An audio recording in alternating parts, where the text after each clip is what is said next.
and not accept that humanity goes to an ancestral pair.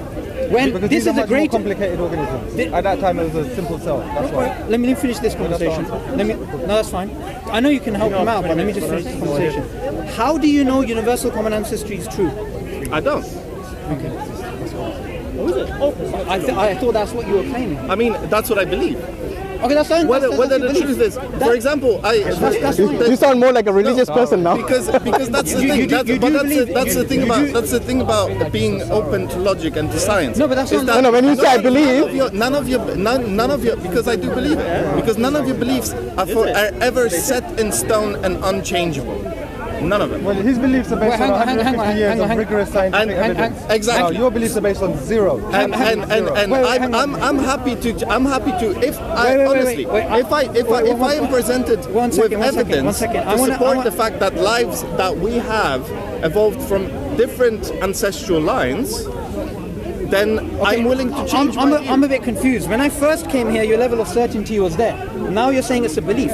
Yes. All right? Mm-hmm. Now, if you're going to come to Speaker's Corner here, like we do with everyone, you have to give evidence if you're going to make a claim.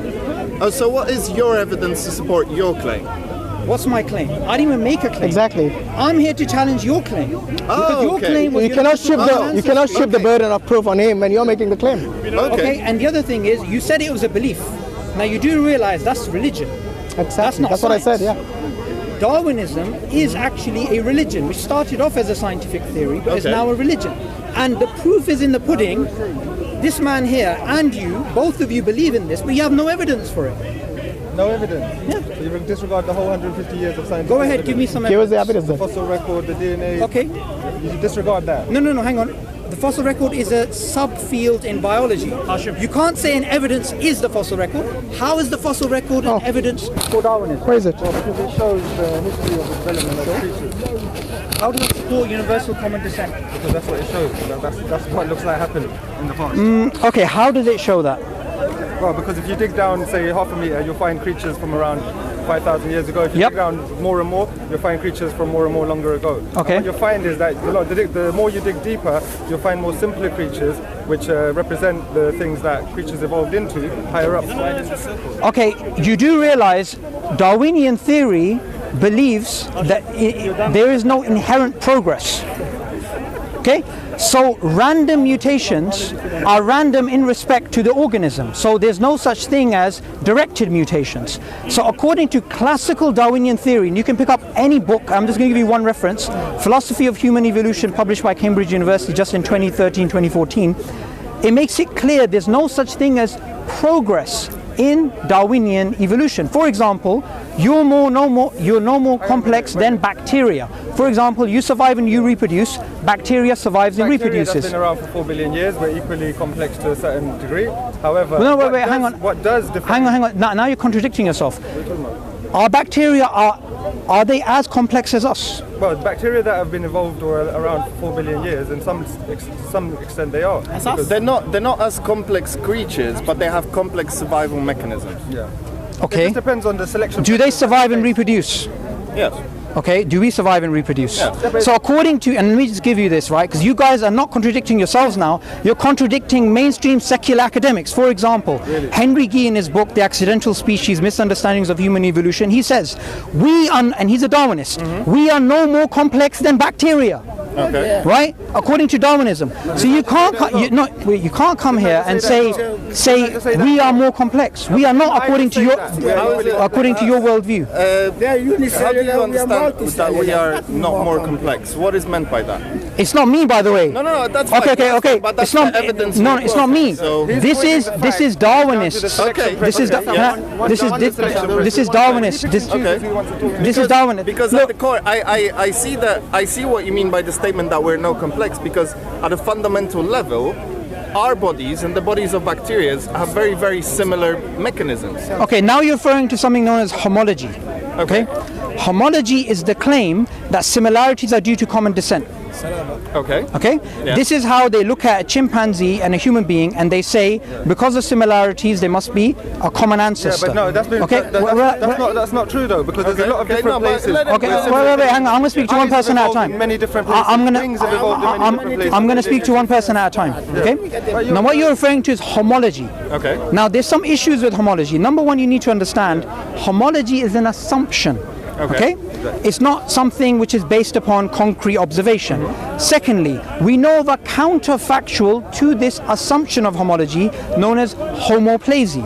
For example, there's genes in your body which develop to let you see, for you to have eyes. Likewise, there's genes in the octopus which are there to help it see. But these are known as homoplacious genes. They're not due to common descent. So homology is something which is an assumption which has a counterfactual to it known as homoplasy.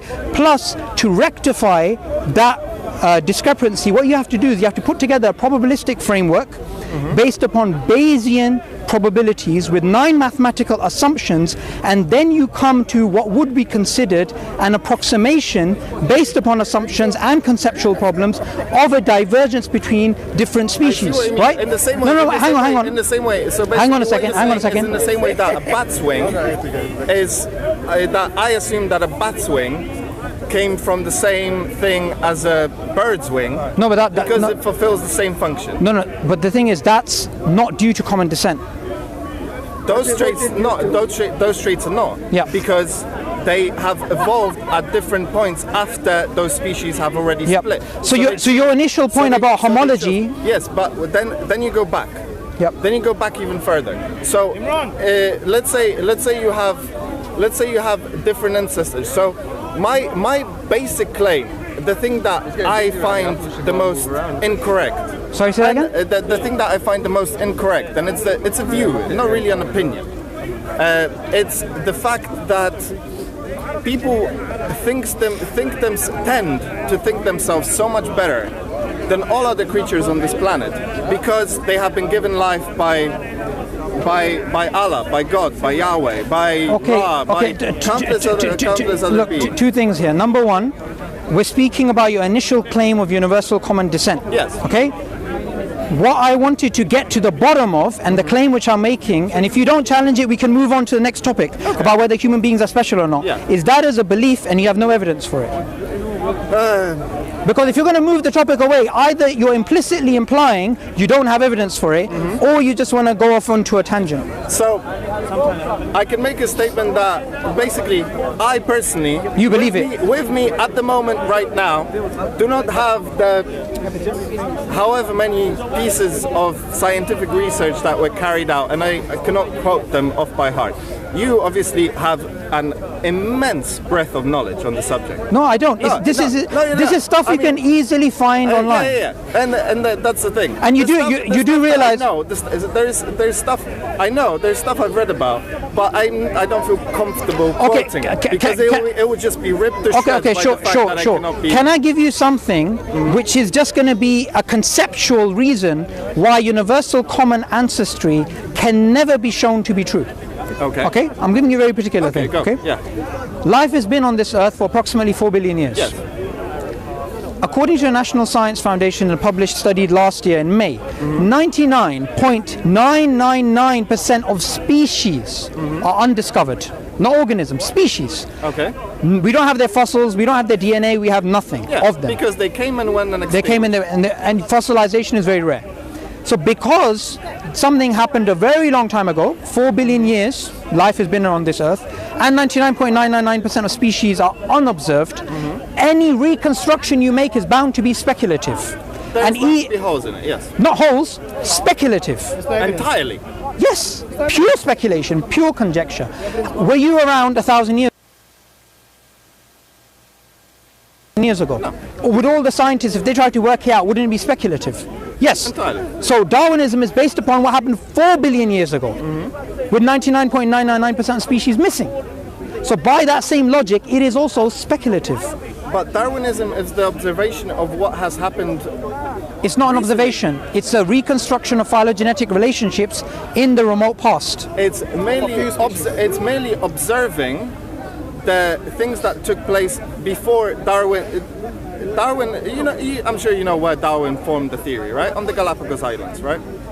Well, there's dispute about that, but he went there. He classified the species. But the thing is, look, there all he did was he came up with a way that organisms change, adaptation.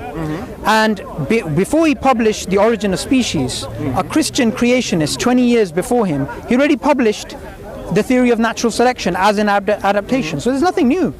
All he did was he made a claim that natural selection leads the bacteria to the elephant. It leads, you have this natural blind process with no foresight, and this has created all of life on Earth. And he came at a time where Christianity was dying, and there was a rise of secularism, and from the very beginning, he got support from secularists, whether they understood what he was saying or they did not, because it was a religious challenge to Darwinism. For example, just a few years ago, Jerry Fodor, an atheist philosopher of science, he published a book called What Darwin Got Wrong. And what he said at the beginning of the book, and he's an atheist, and he published the book with another evolutionary scientist, and they're both atheists, and what they said is this: they were challenging Darwinism because it wasn't making sense. But they said, we realize in our industry, which is the scientific enterprise and the philosophical community, allegiance to Darwinism is absolute, whether you understand it or you don't. Okay. And the proof is in the pudding that you've come here believing and claiming that it's true, but you don't have any evidence. You've just been socialized into accepting it. Okay, fair enough. Fair play. So I take it you've read that book? Yeah. So what have they proposed instead? Okay, they didn't propose it. They proposed what other scientists have come up with. Okay. So they proposed Evo-Devo, evolutionary development biology, as an alternative. Okay. Plus, there are 5 alternatives that we currently have in evolutionary biology which challenge Darwinism. We have evolution by natural genetic engineering, put together by atheist evolutionary biologists.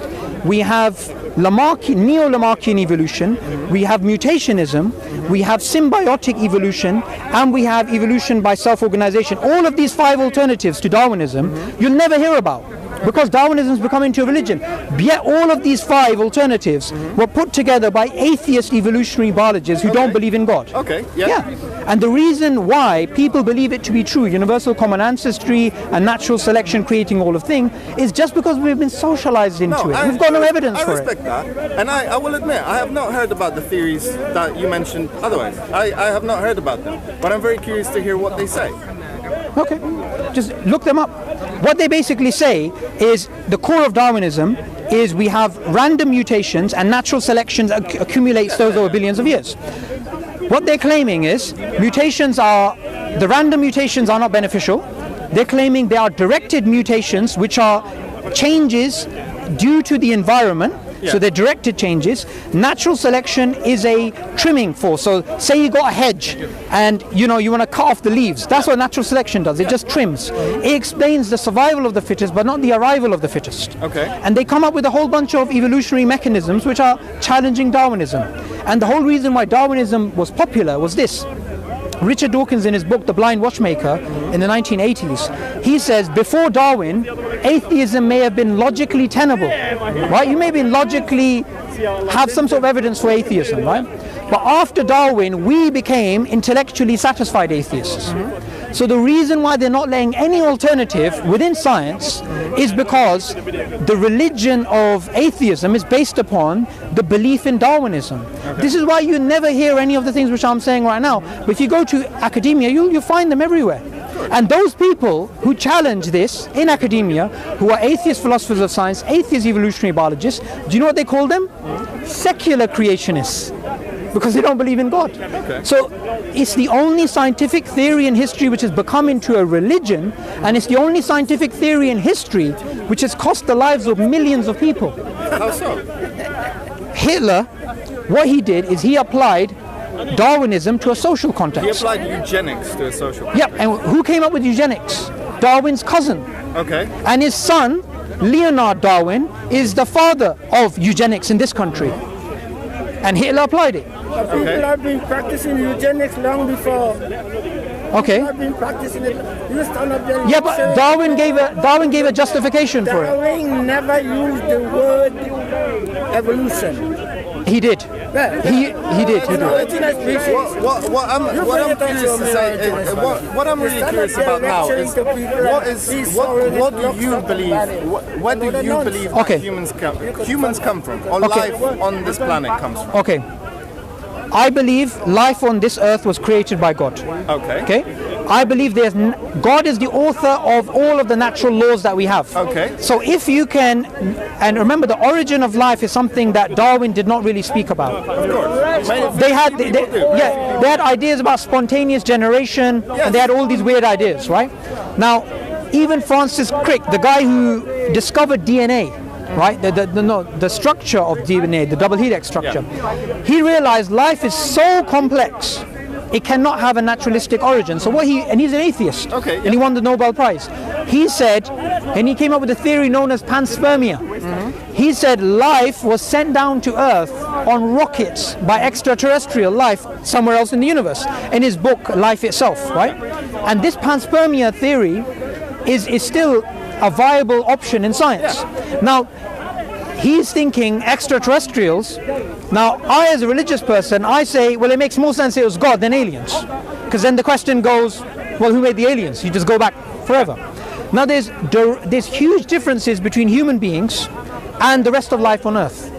So we believe all of life on Earth was created by God, and there may be natural processes which help it develop, but human beings are different to the rest of creation. For example, classical Darwinian theory says we're no different to bacteria, right?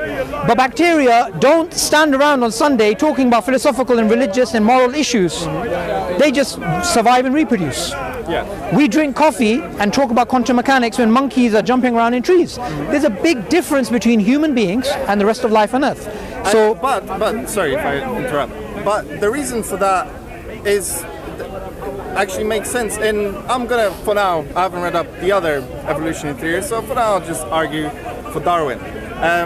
There is a reason for that, because as we formed into the most sort of basic human shape, let's say, the most Homo sapiens, the first Homo sapiens, it became beneficial for us to favor social interaction and intelligence over physical traits, because we outperformed the Homo Neanderthal by being smarter than them. They were bigger, they were stronger, they had thicker bones, they could run faster, they could survive on less food.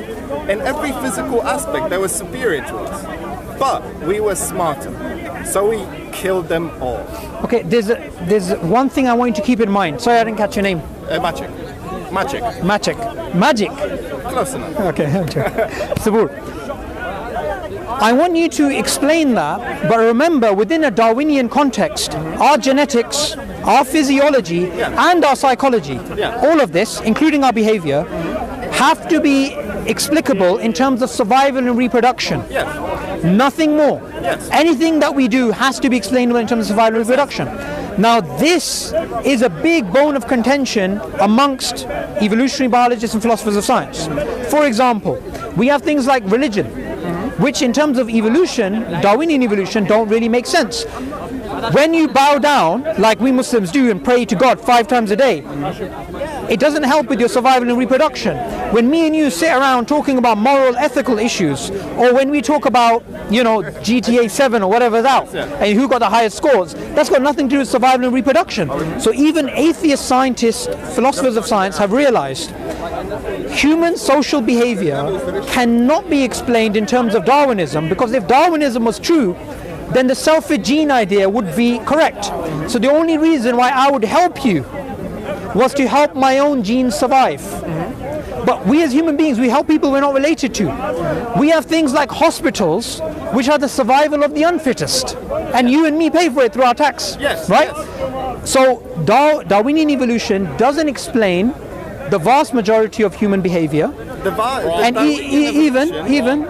Just give me a second. Go ahead, Even atheist philosophers of science and evolutionary biologists have realized there's big problems with with sociobiology, as they call it. Sorry, what was your question? I just said you're wrong, but yeah, it's fair. In what way? It does explain a large amount of human behavior. Okay, so how would it explain altruism? There's like really good explanations of this. Go on. How would it? Well, it's along to this idea of like immediate evolution or like a hangover from evolution. So for many, many thousands of years, it would behoove you to help other people who live in your community because they're the only people you ever see, right? So now we live in a globalist world where you see people you don't actually often come into all the time. But yet, because we've had hundreds of thousands of years,